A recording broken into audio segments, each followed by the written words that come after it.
Chers frères et sœurs dans le Seigneur, Shalom.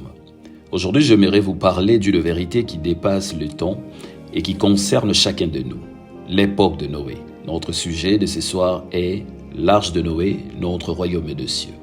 Je disais l'époque de Noé et l'arche que Dieu lui a ordonné de construire. Ce récit n'est pas seulement historique, il est aussi à la fois prophétique et profondément d'actualité aujourd'hui. Il reflète le monde dans lequel nous vivons aujourd'hui. Mes bien-aimés dans le Seigneur, à l'époque de Noé, les hommes vivaient pour eux-mêmes. Ils mangeaient, buvaient, se mariaient et vivaient leur vie comme si Dieu n'existait pas. Mais leur cœur était corrompu, le mal était partout et Dieu voyait la méchanceté de leurs actions. Et pourtant, Noé marchait avec Dieu. Il obéissait et il construisait une arche, un refuge dans un monde corrompu. Mais bien-aimés dans le Seigneur, cette arche est une image du royaume des cieux. Aujourd'hui, entrer dans cette arche, c'est marcher avec Christ, c'est se séparer du péché, c'est placer sous sa protection et vivre selon sa volonté, selon la parole.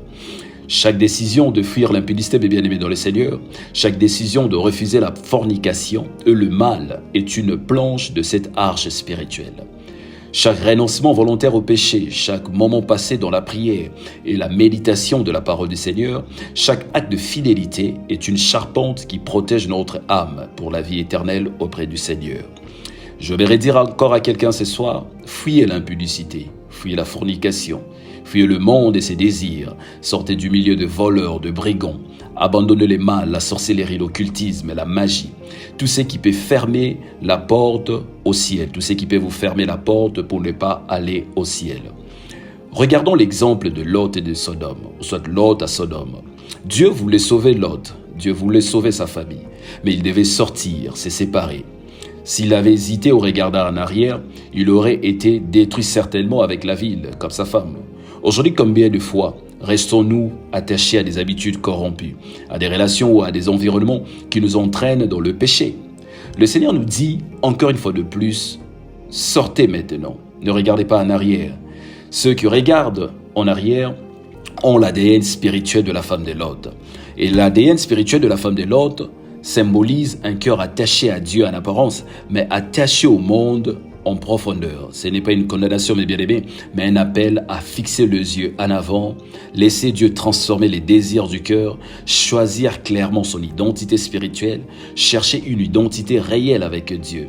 La femme de Lot était sortie physiquement, mais son cœur était encore à Sodome. Elle avait quitté la ville, mais elle n'avait pas quitté ce que Sodome représentait pour elle. Elle a regardé en arrière parce que son cœur regrettait, son cœur était attaché, son cœur n'était pas libre ni libéré. Tu peux changer d'endroit sans changer de cœur. Tu peux arrêter un acte, mais continuer à en avoir envie. Tu peux être à l'église, mais vivre mentalement dans le monde. Prenons des exemples concrets, ou soit des exemples concrets de notre vie au quotidien. Un jeune homme qui regarde des contenus immoraux sur Internet peut choisir de déconnecter, de fuir la tentation et de partir bâtir son refuge dans la prière et la sainteté. Une personne qui travaille dans un environnement où l'on triche ou vole peut choisir l'honnêteté et la fidélité à Dieu, même si cela choque autour d'elle. Deux amis nous entraînent dans des activités interdites, il faut oser, ou soit il faut dire « je choisis Dieu, je ne peux pas faire cela ».